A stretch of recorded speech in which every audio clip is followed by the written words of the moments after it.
Exactly. See, that's why I started it now so that.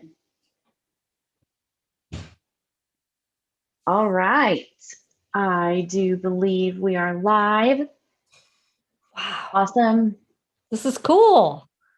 I am going to record this so that we can upload and share later so that if you're not able to join us live, you can watch the playback later.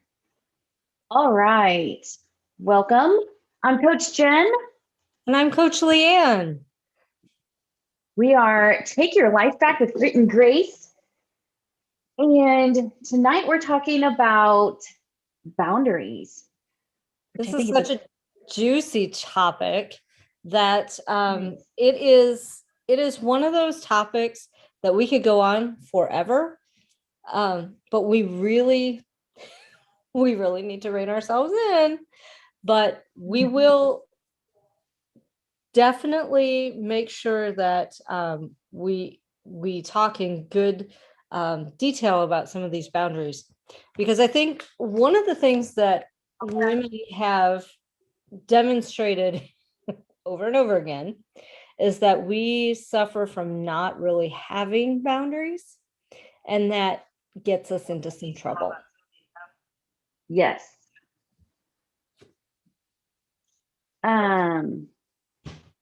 So, okay, sorry, I wanted to make sure we were indeed live across all the platforms. So, yes, boundary, and I think it's important that these boundaries go across whether it's work, personal, this could be kids, just even self boundaries just within yourself. Yeah, so this is actually a perfect topic. I've been experiencing this as I have a child who's getting ready to graduate high school, and I know, which is super crazy. I know. So he's having to learn some of what his boundaries are, and he's been expressing some of them. I hope you're not as expressful as I was when I was going through that period in my life. Right? God bless it's good. Killing me. It's good. I appreciate the fact that he's finding a voice, and then I get the opportunity to explain, that's a good boundary for you to set. Let's talk about how you could reframe that. Right? Exactly right. Especially with mom. Sometimes being a coach does have its advantages when it comes to child rearing. Oh my goodness. You have no idea. Oh, yes, I do. I have a 26-year-old, remember? Oh, this is true. Oh, and that's a whole other ball game. Yeah. That'll be fun. Absolutely. And I can imagine, I remember being at that point where your son is at that T-minus 2 months and counting, and just, I'm an adult. I want to do things. I want to stay out and party all night. I am an adult. And in reality, looking back, more an adult than this lipstick tube. And yeah, all my parents were trying to do was protect me still, because you just don't know what you don't know. No, you just don't. You really don't. And so it's you know what, it's awesome to watch. It's awesome to watch it develop. And to your point, the nice thing about being a coach, I think, versus maybe what my parents got to experience. I think when my parents experienced it, they were more of, no, you just do as I say. Mm-hmm. Oh, whereas my experience. Oh, you just do as I say. And whereas I'm kind of like, okay, I actually need to assist this young adult in what this is going to look like when he's in the workplace, because you do need to understand how to establish appropriate boundaries for yourself. But but obviously there's a way to go about it. And so no, I get to teach him that, what that's going to look like, both personal life, professional life, whatever. Um, and so that's probably a good place to start. Negotiables and non-negotiables. Those are juicy. Yeah. And you're right, Yeah. you do get, that is a gift, because what you are teaching him is so, it is so special, because like you and I, we grew up we grew up with my house, my rules. You have the opportunity to show him, yeah, it's my house, my rules. However, let me show you a better, different way. I want you to understand my house, my rules, and we're going to give you a little bit of leeway here. And I think that's probably the best way to do it. So kudos, Mom. You got that. Yeah. Congratulations. We get to practice what that boundary would look like if he were talking to his boss instead of his mom. And so, yeah. You know, his boss can only fire him. You brought him into this world. I'm just saying. I can take him out. Absolutely. Oh So man. what are your negotiables with your son? Let's start there. Oh, I What are had your never thought of this. Oh, damn it, Coach Leanne. Um, this is why they my pay us the big bucks. negotiable. Yeah. You know, especially right now, only because I do understand where he is at, how eager he is to be graduating. Sometimes when I get a little bit of an attitude, I'm able to say, okay, he has, and I keep saying 2 months. It's 1 month. It's 1 month from tomorrow. Really? May. So I know. So in 1 month, he's graduating high school. He needs decisions made about college. He's applying for scholarships. He's got all these final grades he's got to do. The stress factor, and we all react to stress differently. Mhm. And I know I react to stress. When I'm stressed, I get short with people. I get very short. And so I do provide some leeway in that sense of when he answers something and he's a little short, I'm able to say, okay, he's stressed right now. I can address in a moment that we're not going to get that attitude. But so I give some leeway because I think it's important that he learned how to properly express himself, as opposed to, I know when I grew up, it was just, you don't get to say that. You don't get to say anything. Yeah. And I remember sitting there going, I just want to be heard. Yes. And so for me, there's a negotiable when he gets short with me and he gives an attitude, and I'm able to take a step back and go, are we stressed right now? What's going on? And so I give some leeway there. I am so blessed. He is such a good kid. Like there's no, I can't even think of a non-negotiable that he would try to do. I think that's the trouble for me. Is there's no he would never try to like bring something into the house illegal, or I guess maybe that would be a non-negotiable, but he wouldn't even try. I don't know. I got to think about what would be a non-negotiable. Girls in the house. He would never try. Are He you can, you know what? Go ahead. oh boy. Good. That would mean he was taking a shower on a regular basis. Good. I just heard a bunch of mothers just about faint. But whatever gets your kid to Boy, take a mom, shower. if it's a boy, mom, she's agreeing with me right now. If a girl means that he is showering and cleaning up after himself, let them in. Please let me invite them. That is awesome. Oh my gosh.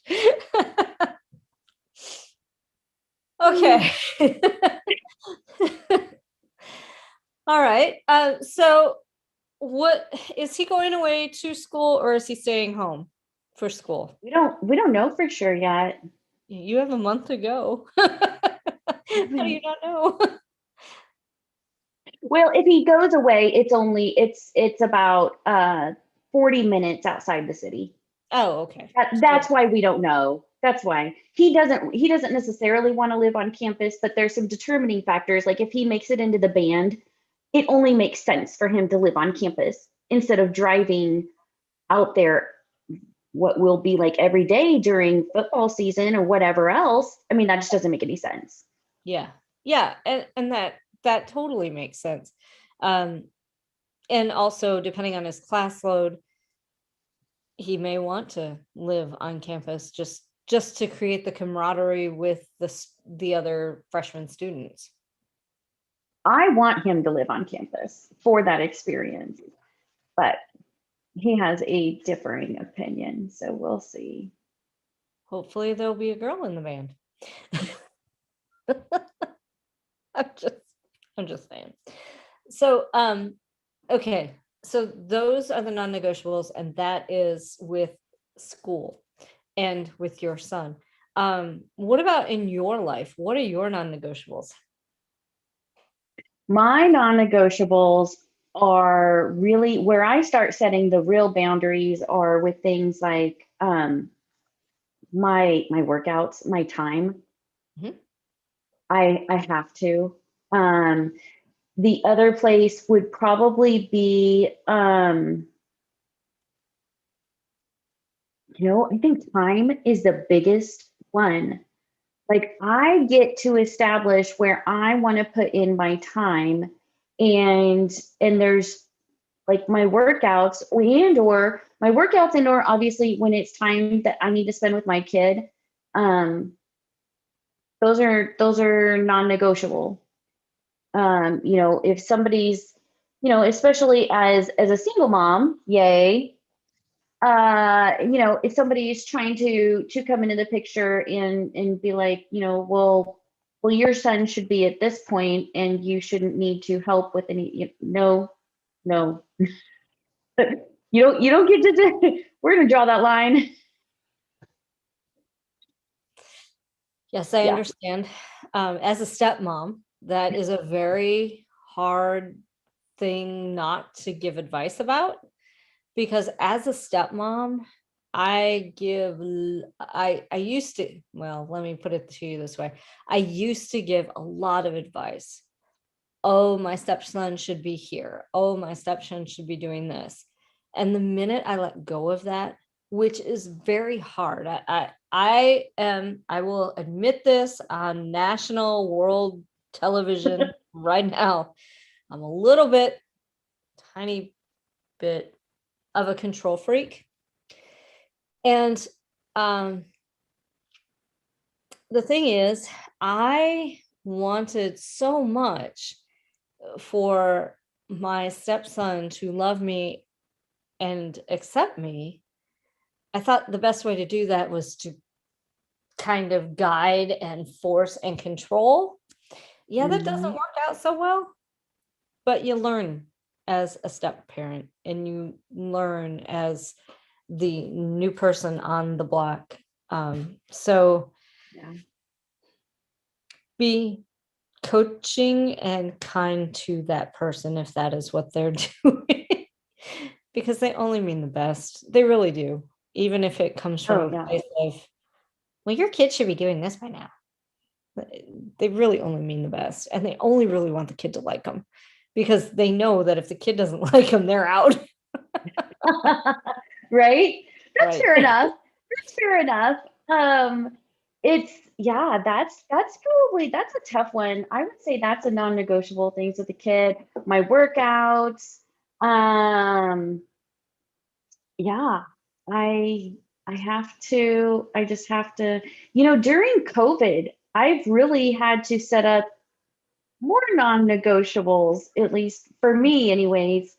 Yeah, I Tell, know. tell. Tell. Yeah. Well, and some of that is just the setting of boundaries, right? Because we all went to work from home. And so then we all had to decide, okay, everything is occurring at home. My social life is now online at home. My work is now at home.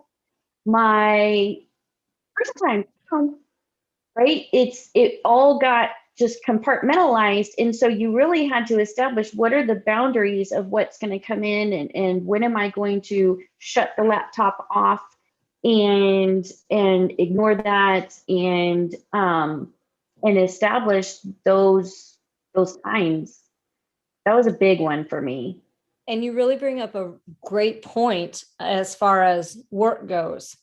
So when my husband descended upon my house, March 2020, I've worked Descended. from home for 4 years at that point.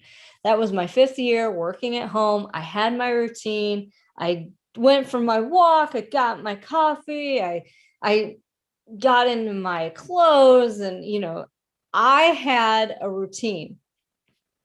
I went out. I was at that time, I had my Mary Kay business. I went out, I prospected in the morning, I came home, I had my routine. I did my parties at night, they were in the home. So, going out, I had that freedom. Nobody was bothering me. The house cleaning service came and went, because I was throwing Mary Kay parties for that house cleaning service, because I'll be buggered if I'm cleaning a house. Just not doing it. And I was riding horses and working out with my trainer, who at some point we will be talking about our trainers and whatnot, but not tonight. March 2020 hit, the world shut down. My husband descended upon my house. Suddenly, this house was not big enough for the two of us. And I will tell you, it was quite an adjustment.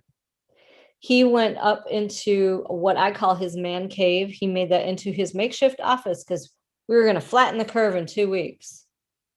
Right. Well, how many times did we say, how many times did we hear in a couple more weeks, in a couple more weeks. By the end of this month, okay, by the end of next month, like it just kept going. We'll be back to work after the 4th of July, after Labor Day, first of the year. Oh, we're not doing anything until Capital One. Capital One is also in Richmond. We're following Capital One's lead. Capital One's not going back until after Labor Day. Capital One may not go back until the first of the year. Capital One may not go back at all. I'm like, holy mother of God, why are you torturing me?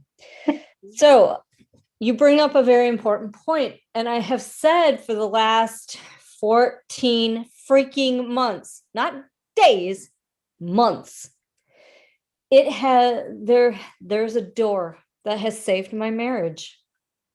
Because when he went into his man cave and he shut the door, he was at work. Now, don't get me wrong, I sometimes knock on the door and barge in, and I'm fully clothed, sometimes sweaty and gross, but I'm fully clothed. I barge in and I'm like, hey, blah, blah, blah, what's going on? Blah, blah, blah, blah, blah. And he'll be like, I'm in a meeting. And I'm like, yeah, I know, with your team. I got it. But I need to know this information because, so-and-so standing on the front porch, or whatever. And he's like, it can wait until after. I'm like, dude, information now. But that door has saved our marriage. And he'll go up there at 8:00 and he comes downstairs around 5:30, depending on what's going on and what day.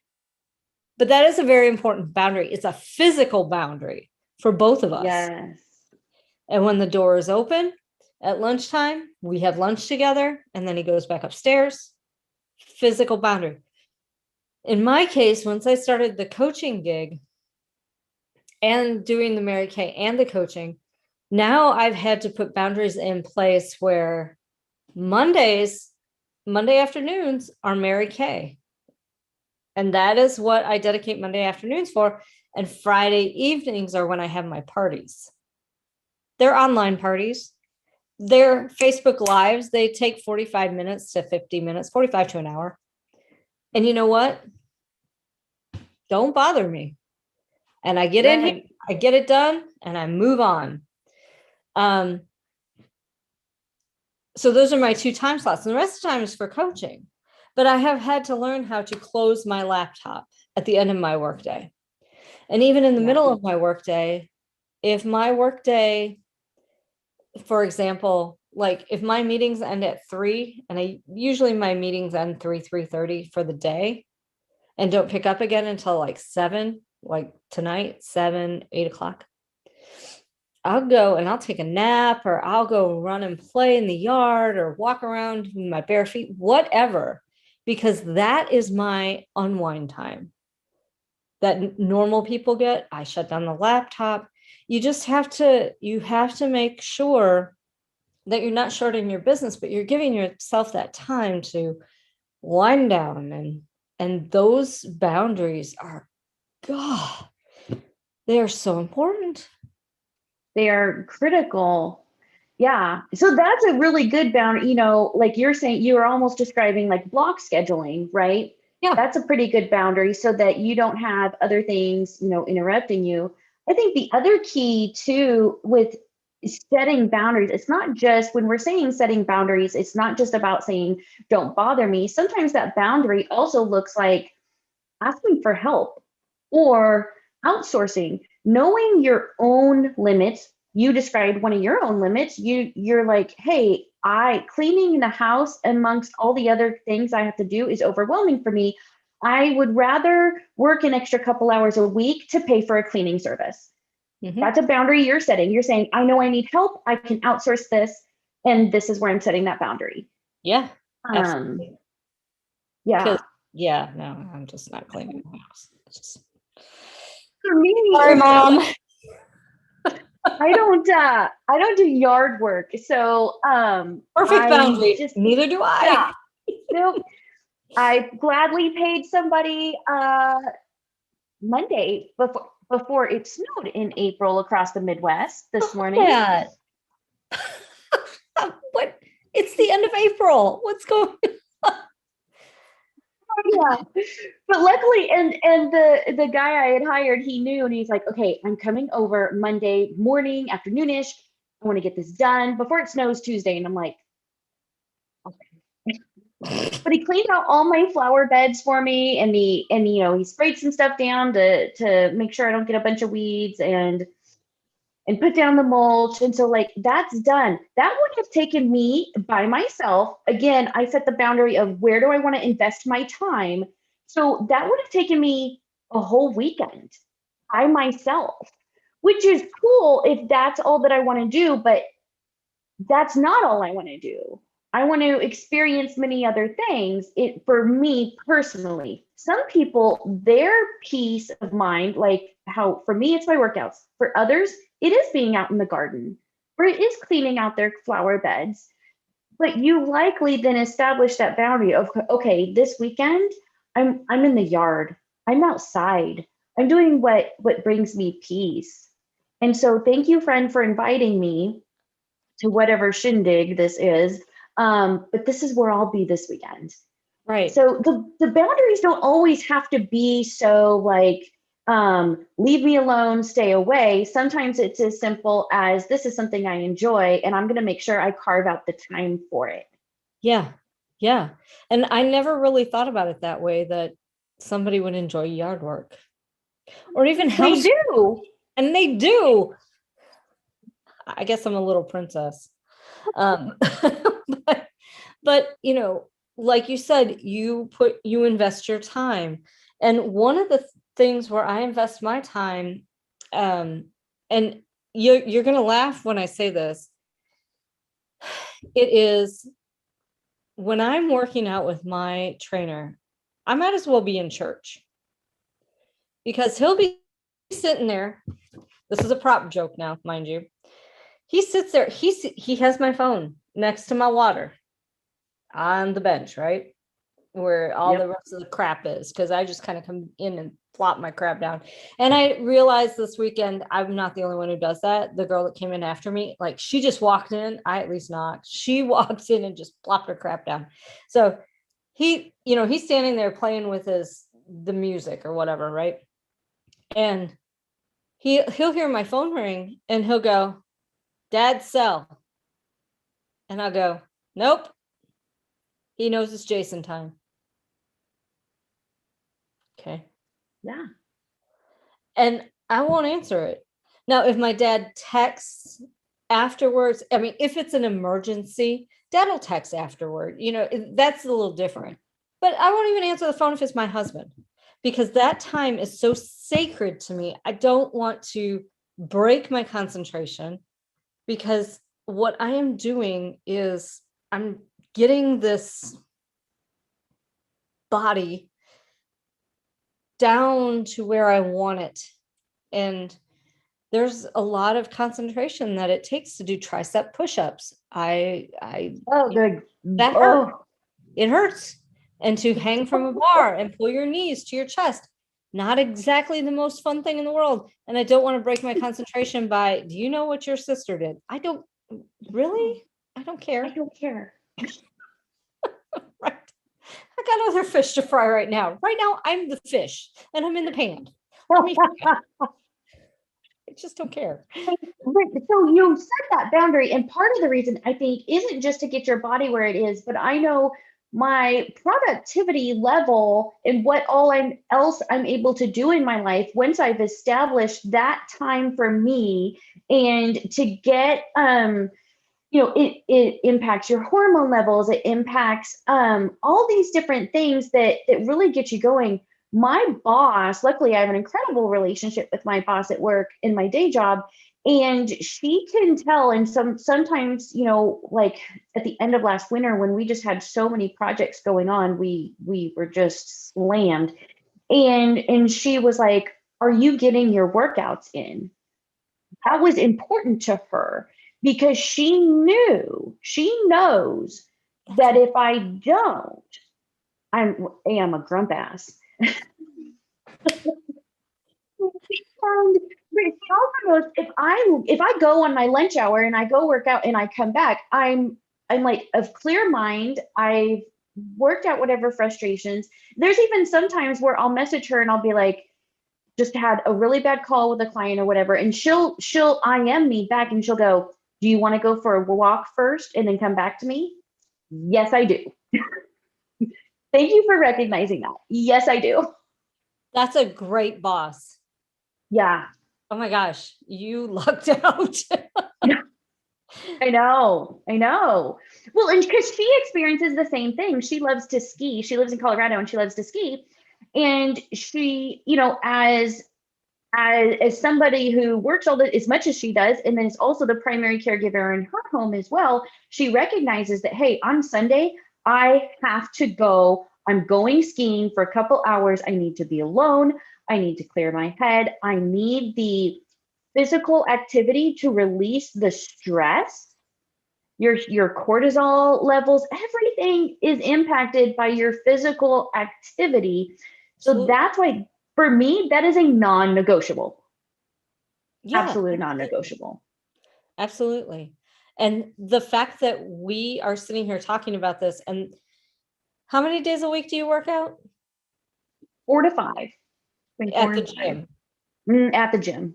And then you do other walking and stuff like that. Man, I feel like haven't been. Well, yeah, I feel like a slacker. I walk. I aim for 5 days a week unless it rains. I don't walk in the rain, because I'm not going to get a cold. And I'm with Jason 3 days a week. But those 3 days, I walk out of there sopping wet in sweat. He'll like slap me on the back. I swear he does it just to see the sweat come up like a wave. And I'm like, this is so disgusting. Don't touch me. But I swear he does it just to get a kick out of it. But where we spend our time is so important, and we emphasize it, especially in the workout arena. And it is just so important. because of all the stress that we, now my job could be as stressful as yours, but it just isn't. I work for this boss that's can be a pain in the neck, but I tell her where to go every once in a while. I was just gonna say, tell me about this boss. Well, yeah, but I can be really a lot rougher on myself, and I forget that, the opportunity to get up and walk out the door and go around the block is there for me. I don't have anybody telling me that. I just get mad and say, oh, that girl really needs my services and she's not signing. I don't understand that. I just get mad and get stompy instead of going, you know what? Don't be attached to that outcome because it doesn't matter. She needs you. She will come back. Just go walk around, watch a Boston Legal episode or, whatever. Just get in that good frame of mind and spend your time in the right spot. Mm-hmm. And that is a boundary that I struggle with a lot some days because my boss is make yourself do it. Like, we sit here and we make excuses as to why we can't in the moment. I think we even do this for other things, especially, again, I think this came to light even more working from home, but I used to do it in the office as well. You would skip your lunch. You deserve a mealtime, a carved out mealtime of a minimum of 30 minutes, because first of all, it should take you 20 minutes to eat your meal anyways, but you deserve that break. Yeah. You are worthy of a regular meal time to fuel your body. And, luckily, like I said, I do work for somebody who understands the how much more productivity she's going to get out of me just by allowing myself that. But I think even stay-at-home moms do this. They're so caught up in, I need to fix the meals for the kids, and I've still got to get them to this activity, and I've still got to do the laundry, and then I'm not sure what time the husband's going to be home, so I want to prep him something before, and then you've forgotten about yourself.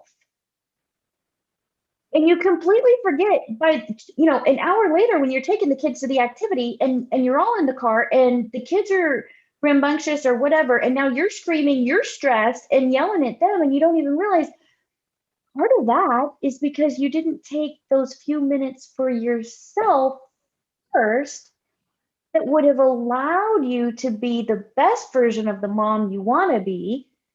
And you deserve a regular freaking mealtime. You deserve 30 minutes out of your day to get in a workout.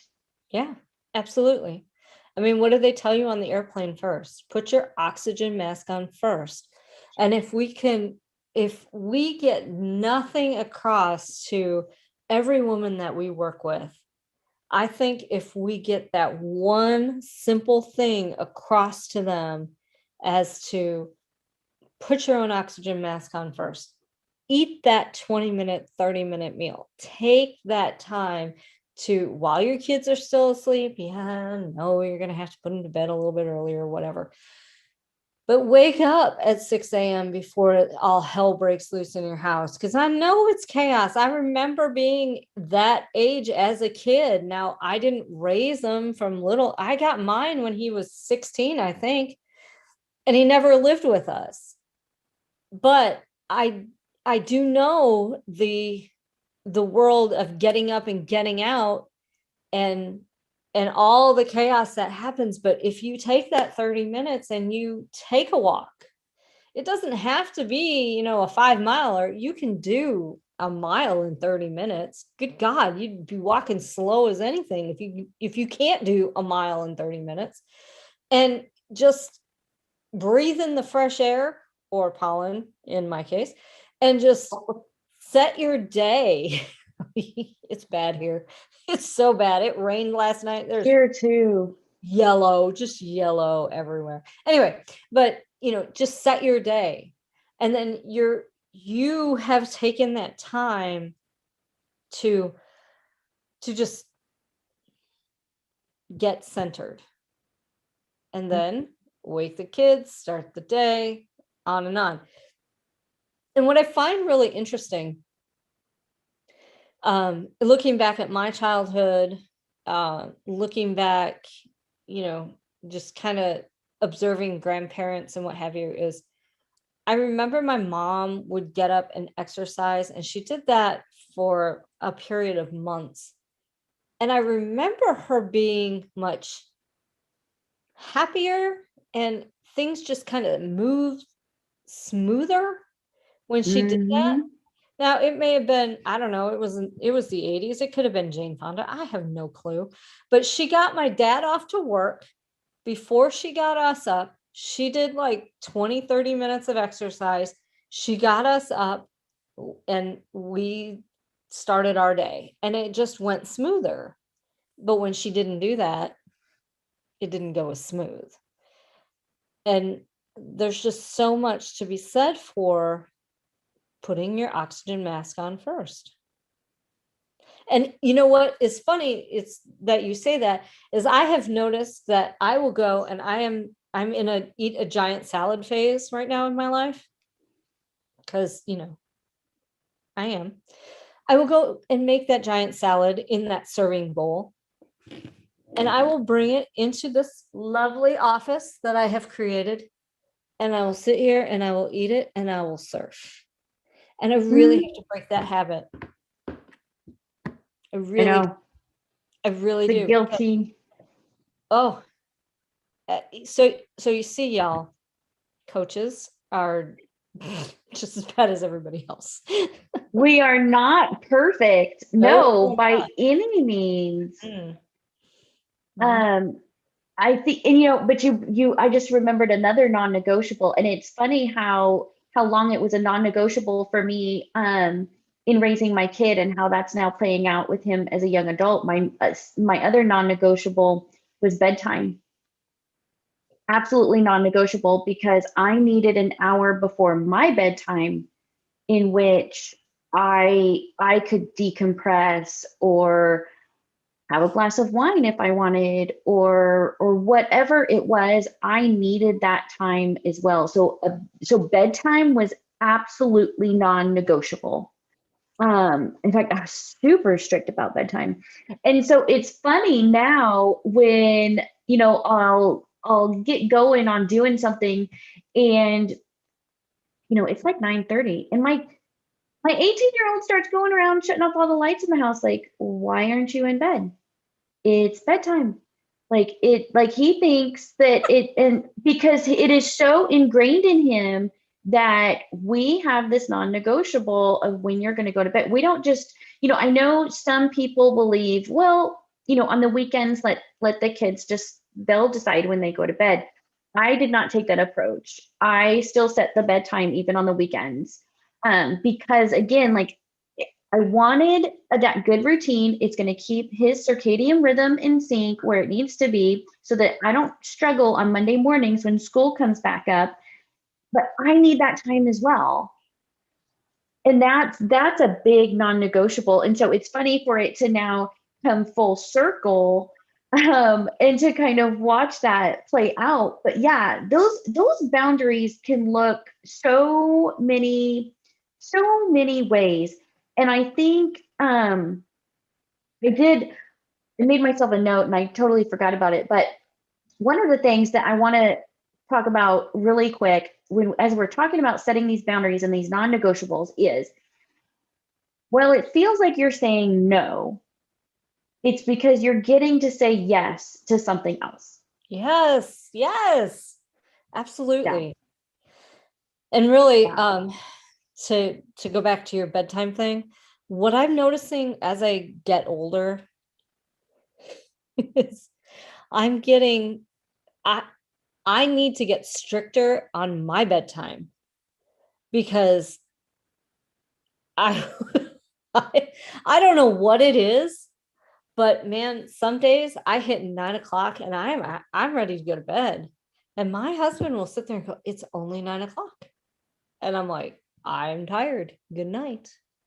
And I will go upstairs and I will wash my face and I will crawl into bed.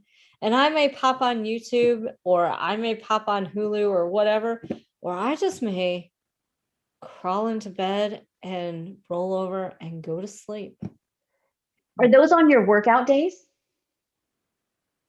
I never really thought or about it. the day right after? I would be curious, start watching if it's either your workout day or the day right after, because sometimes, oh God, my mind just went blank. What's the chemical reaction where your muscles, the reason why there's like that delayed, it takes me about a day and a half before I feel my workout. On Mondays and Wednesdays, I do double workouts. I do cardio, kickboxing, and then I do weight and strength training afterwards. And so I'll do that on Monday, but it's when I wake up Wednesday morning, I'm like, oh dear God, a truck has hit me. Yes. Those like Monday and Wednesday is when I walk and I work out. Mhm. Unfortunately, Arthur has invaded my knee and arthritis. Yeah, oh yeah, Arthur. I'm very familiar Arthur, with him. Arthur is yeah, he's a delight. And when I have flare-ups, like we had a cold snap and now it's gotten warm and it'll probably snow next week because we get your weather. It'll probably snow on Friday because we get your weather. So when it gets cold again, my knees just, and I have been having trouble with my knees. And so it hurts, but it hurts from the arthritis. It doesn't hurt necessarily from the workouts. But I'm telling you, he had me doing some extra special ab workouts. And girl, I'm feeling those. Not to get off track or anything, but yeah, I felt that he had me do the Wednesday last week. I felt it about Friday. So yeah, exactly. Yeah. Yes. Yeah. And those are days when I just curl up and take a nap too, because I'm just Mhm. like, I am exhausted. Yeah. Yeah. I just figured it was getting old. No, I would be super curious. It's the other thing that we don't realize is that getting that physical activity is imperative to helping our sleep patterns. You Oh will yeah. sleep so much better. So much better. So interesting story, not to TMI or violate HIPAA. It's my HIPAA. But I went to my gynecologist a couple of years ago, and he's like, "Well, you have insulin resistance, and you're not sleeping." Because I wasn't. I was going through a depression phase because I didn't want to live here. I was bummed out. I didn't have friends like I did where we lived before, and it's harder as an adult to make friends. And Right? but now that everything's freaking virtual, you have friends everywhere. Anyway, so so the funny thing is, he had all these great remedies for me, and he put me on all these meds, and they did not do anything. Fast forward 2 years, um, I purposefully did not take the meds before I went to have my blood work done, and I went to see my GP, and she said, your blood work is fantastic. This is great, but this is on the meds. I said, no, I stopped taking the meds. And she said, then don't start taking them again because you don't need to. Right. And when I did that, y'all listen to this. When I stopped taking those meds, oh, puppy. Um, sorry, shiny thing in the room. I've started losing weight. The meds he put me on were supposed to help me lose weight and control my migraines. Nobody's been able to control my migraines. I don't know why I'm got a God complex thought he could, but I say all that to say, listen to your body, y'all. Mm. Um, and those are some boundaries that I would recommend that you start paying attention to is, the ones that have doctors shoving pills down your throat and things like that. Because if you know your body and you really listen to your body, you know when things aren't quite right. And I, take it from somebody who knows. Sometimes you just need to trust your intuition and your instincts, and those boundaries are telling you those kick up when those boundaries are being violated, and they're just natural boundaries. And that is your body telling you time to set a boundary. Yeah, absolutely. Yes. So, kind of to cover, just highlight some of the boundaries I know that we've talked about. I think we've talked about, what are your non-negotiables? What are you willing to, I know I have to be petting him in this moment. I apologize. He is so cute. So yeah, like what are your non-negotiables? What are you willing to let slide? But once you've established those non-negotiables, how do you establish, the boundaries around them, and doing things like shutting the laptop at the end of the workday, establishing a boundary for your mealtime, establishing a boundary with your spouse or your kids, establishing boundaries around time, establishing a boundary for the things that you enjoy doing that are going to allow you then to be either, whether it be more productive or do what you want. Oh, and the other one that we said, part of establishing a boundary includes asking for help or outsourcing. You're Yes, recognizing your self boundary. Yeah. seriously. I mean, the old saying that housework makes you ugly, if you don't like to do it, it will make you ugly in attitude, in your face will freeze that way. And seriously, don't do something that you don't like. I'm contemplating putting together a website. There are a million websites out there that say, oh, you can do this, you can do this. You know what? I would rather pay somebody for their knowledge and their ability and lack my no frustration zone.